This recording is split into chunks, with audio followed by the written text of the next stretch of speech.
Hey, it's Dr. Aumatma, host of Egg Meets Sperm, and this is the best podcast to get all of the vital information that you need to support your fertility journey holistically for you and your partner, because fertility takes two. Folic acid supplementation or methyl tetrahydrofolate. Let's talk about it. Hi, I'm naturopathic doctor and fertility specialist Dr. Aumatma, and for the last decade, there has been a heated debate around whether or not folic acid supplementation is better or worse than supplementing with more active forms of folate, such as methyl tetrahydrofolate. Today, we're going to be breaking down exactly what the science says, what you should be concerned about if you are pregnant, you are trying to get pregnant, which form of folic acid or folate should you supplement, what are the sources, and why is there such a big debate? So let's start with the basics. First and foremost, folic acid is a synthetic form of folate that is usually made in a lab. It is very prominent in prenatals, and often the prenatals that use folic acid are very poor quality prenatals to begin with. However, the importance of folic acid came about in the 1950s when we discovered that folic acid was a crucial nutrient to prevent neural tube defects in children. So, having a woman take folic acid in pregnancy became the most important nutrient for pregnancy time. If a woman goes to her doctor, the standard of care became that she be supplementing with folic acid. It is extremely important. And there are lots of fortified foods which actually add folic acid into the food. For example, grains, there are lots of cereals that are fortified with folic acid.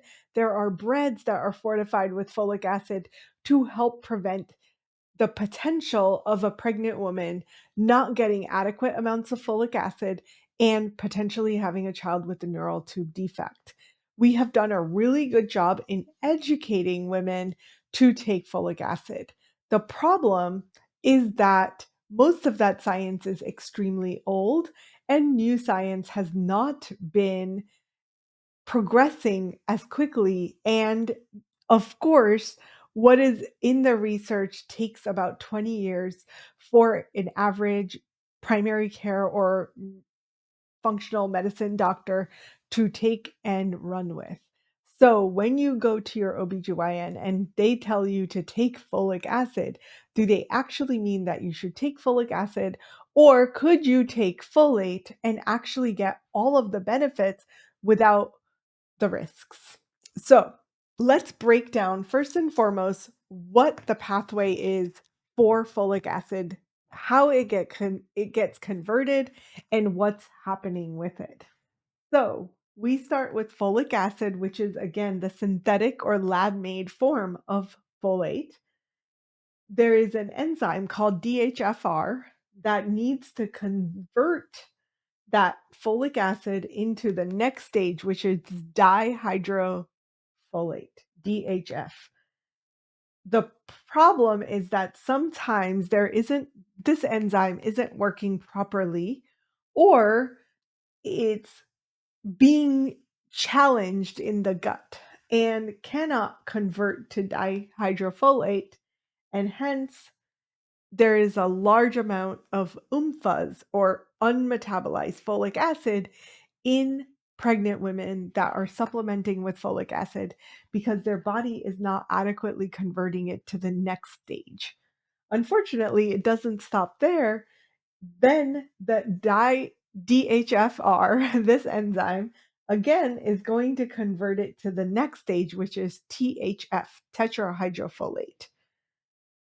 After that, it gets converted once again to 5,10 tetrahydrofolate. And finally, what you have probably heard about if you have struggled with fertility is MTHFR. This is the last enzyme in the process to convert folic acid to 5-methyl tetrahydrofolate, the active, absorbable, and usable form of folic acid in the body. So we have to do all of these conversions to get down to 5-methyl tetrahydrofolate, the most active form. And the debate is whether or not this 5-MTHF is going to prevent neural tube defects just as well as folic acid. The other thing to note here is THF, tetrahydrofolate, is also the form of folate that's found in your diet. So if you eat lots of green leafy vegetables, legumes, and things like that, you're going to get lots of dietary folate in the form of THF. Again, it still needs to be converted, but obviously the steps are less in converting THF rather than folic acid. So those are the steps of conversion. Now, what we're going to discuss is whether or not the research is actually proving 5-MTHF to be safe in the prevention of neural tube defects. And I have reviewed the research for 16 hours consecutively. I've been on a deep dive of 5-MTHF versus folic acid because this debate really needs to be put to rest. And what I discovered was even though there are not a tremendous number of articles, and even though the CDC still recommends that women take folic acid if they are pregnant, what the research is showing is that 5-methyl tetrahydrofolate actually absorbs better, is not going to produce unmetabolized folic acid in the system, which can be toxic, and it is going to equivalently prevent neural tube defects. So, this form of methyl tetrahydrofolate is actually better than the synthetic folic acid. Unfortunately, there are some downsides. One is that it's a little bit more expensive. So, not a lot of companies opt to use 5-MTHF because it's pricier. So, they're going to have to raise the cost of their prenatal, which means that less people are likely to buy it than the cheap folic acid that is more easily accessible and hence cheaper to manufacture. The other piece of the equation is that the MTHFR enzyme is actually a epigenetic mutation that is showing up in about 60 to 80% of the population. And not everyone knows that they have it. So even though it's popular to test MTHFR if you are trying to conceive and struggling with fertility, or you've maybe potentially had pregnancy losses, it is not a common practice in the conventional fertility and pregnancy world to test MTHFR. However, 60 to 80% of the population is actually known to have a defect. So if you have a defect of MTHFR, then there is no way that your body can produce the 5-MTHF that it needs to be able to absorb and prevent neural tube defects. So, if a woman with an MTHFR mutation takes folic acid, it actually works against her because her body is going to accumulate this 510 THF without converting it to the active form of 5-MTHF and actually be able to utilize that folic acid to prevent neural tube defects. So, unfortunately, because 60 to 80% of the population has this mutation, it's really, really important that the majority of the population, if they can afford it, actually splurge and pay that little bit extra to have the 5-MTHF, which is a safer, more absorbable, easily utilizable form of folate, which our body desperately needs if we are pregnant.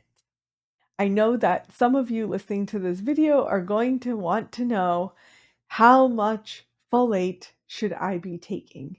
The generally recommended dose of folate is 800 to 1200 milligrams per day of activated folate. If you are taking folic acid, that's a very different equation that still applies. It's usually most prenatals have at least 800 micrograms of folic acid, but it is more preferable for you to have that 5-MTHF, the activated folate, and to make sure that you're getting adequate proportions, 800 to 1200 micrograms of folate in your prenatal every single day. And of course, in addition, you should prioritize the eating of green leafy vegetables, legumes, and whole grains to be able to get adequate levels of folate. And because I know that this is a really big controversy, what I have done is in the show notes below, I'm going to link the blog post that I have for the complete review and the numerous research articles that we have studied to be able to come up with a solution or an answer to this debate in a way that makes sense and is based in science, not based in assumptions or propaganda of any sort. We truly believe that with the research that is available in this day and age, there is no reason for women to be being told that they should take the synthetic form of folate, which is folic acid, and rather opt for the non-synthetic form, the more bioavailable, readily available form of folate, the 5-MTHF. So I hope this has served you in some way. And I thank you for joining me. If you are not already following us, please hit that follow button, because for those of you that are with us, we are going to continue to bring you amazing guests, amazing content, and keep educating you on the science-based, science-driven approach to fertility that is grounded in actual science, but not grounded in trends and fads that don't work. So I hope you stay with us, and we'll talk to you soon. If you love this episode, show us some love. And if you would love to leave me a voice memo, tell me what you love, what you hate, and what questions you have that you would like me to answer on Egg Meets Sperm. We're doing that all season long. So send me a memo, let me know what you love, let me know what needs improvement, and most of all, send me your questions.